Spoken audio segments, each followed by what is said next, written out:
right? And then find out the p-value also. Clear? Now, the problem, only gray areas you can fill in, not other areas. Oh, this is not gray, but this also you can fill it. This fat, the fat content, this percentage, you can fill it up. This data, you can fill it up. Now here, fat content is given here. This is population value or sample value, these two. This 13. Sample value, sir. No. Here, please note, samples are always taken from the data. Clear? So they will be giving you data. Population also is taken from data over the year. Right? Over the years, I will say, number of data will be taken. So population value is given. In fat content in cooking oil is average of. That means population average. Clear? Yes. Okay. You read the sentence, it is an average of so and so. It is not average of this sample, average of a particular period, and it is not, no adjective is there, right? No description is there. Therefore, this is a population value here. And then population standard deviation for this is given 2.6. Clear? Okay. Okay. Now, what is the null hypothesis for this? Null hypothesis. I am going to tell you that we are going to assume. We are now going to assume only now. What is that assumption? What is happening always. Assume that it is going on correctly. You are understanding it very well. So let me assume that you are understanding very well always. Right? That is called null hypothesis. An equal to sign will always be there in null hypothesis. So null hypothesis, average fat content is 13%. That is the null hypothesis. What is the alternate hypothesis? There can be three alternate hypotheses. For two of them, it is one tail. For one of them, it is two tail. And that is what I have mentioned. It is not 13.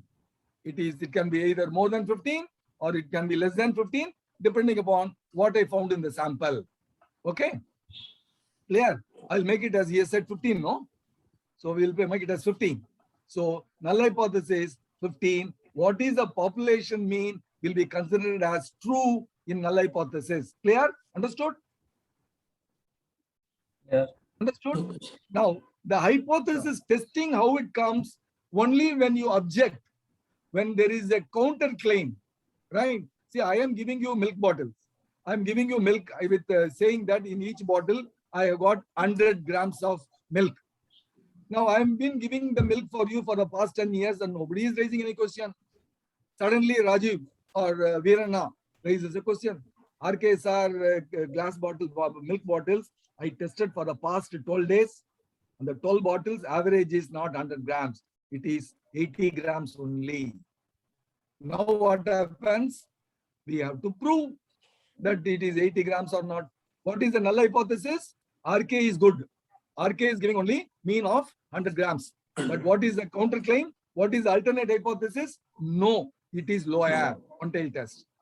Sometimes my own person, I have got an employee.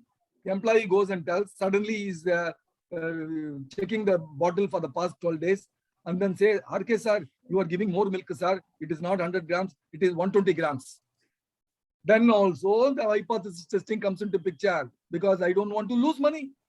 I don't want to lose name. I don't want to lose money also. Now comes the two-tail test, right? Therefore, the tail test comes one tail or two tail, depending upon the situation. Now I will take it as two-tail test. Now for that, what I do is, the 12 bottle sample, where do I go? Yeah, so I'm going there. In this page, there are 1, 2, 3, 4 averages are there. This is done by RK, this is done by Gopal Shukma, this is done by Veerana, this is done by Hema Malini, and this is done by somebody people. Now you want to take something, right? Let us take, which data shall we take? B, C, D, F or G? F. So we will take F data. How many data are there? 3 to 15 means 12 data are there, right? 13 Yes, data are there. Let me control C, and then I will go here this way, and then I will go here, and then first of all, I like to remove this data. Yeah. So first of all, I will remove this data. I'll delete this data. Please, when I remove this data, you know what happened? The sample size is only 2. It is showing. Can you see here? Yes, sir. And the sample mean is only 10.8. It is very easy to find out. 21.6, so 10.8. Right? Sample standard deviation also it is finding. Sample mean also, sample mean standard deviation also it is finding. right? Therefore, it is finding out every data, everything from the data here, right? Either the problem they can give you this, or the total of this is 12 plus 21.6. See here. So the sample data summary is given here. Descriptive statistics is given here. Okay. Now what I Yes. do is I'm going to copy this again because now it will be, now I'll put Control C. Now I go back here. Please note, you will have to go there and then paste special values, only paste, right? So I have pasted here. See here, this 13 values are there. Now you can see here how many, what is the sample size? 13. Sample 13. mean, that's calculated. Total fat, that's calculated. Sample standard deviation, that's calculated. Sample mean standard deviation, sigma x bar, that is called standard error. Also, it is calculated. Now, all you need to do is you'll have to go home and practice different problems. Whatever be the problem, you can go up to 100, 500 data, I think, right? 500 data problems, any problem in your lifetime, you can use it. You can use this template. Now, the question comes is, the data I have put in here, I have got 2.6. What do I do? First of all, since I have got population standard deviation, I will use the accurate distribution, standard normal distribution, which is Z distribution, right? Z value is given here. Z exact Z I have put. T value, I'm putting it as approximate T.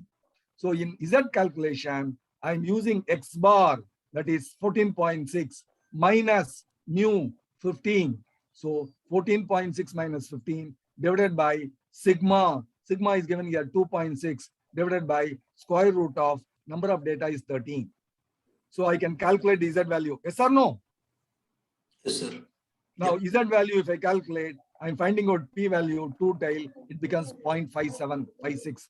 It is more than 0.05. Therefore, fail to reject the null. Understood? Yes, Yeah. sir. Yeah. Now, suppose I'm putting it here 13. It is closer. See here. Now, reject the null. Right? P value is low.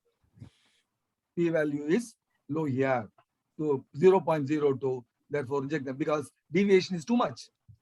Right? So, if I put the deviation is say, it's okay. Now, what I will do is I will remove this data. I will remove this data. Then what happens? I don't have the data. I cannot do Z test. See here, Z test is not possible.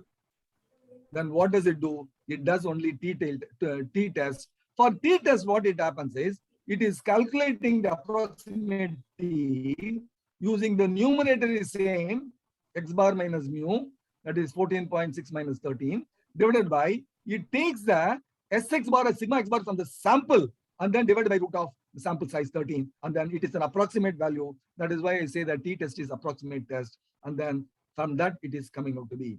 Suppose I make it as 15 here, then see what will happen. So it is failed to reject the null, right? So this is how you do it, all these things, because mean is 14.6, which is close to 15. If I put 13, it is too much low. If I put 18 also, it will reject, right? 18 also it is going to reject, right? If I'm going to 14.5 or something, 14.5, it is going to accept, right? And if the standard deviation is too high, also it will, depending upon that, it will give. So I'll make it as 2.6. So it is calculating both and doing it. Okay. Yes, sir. I will stop sharing, and then I have shared it. Anyone has downloaded it? Yes, Has sir. anyone downloaded? Right? It is there in the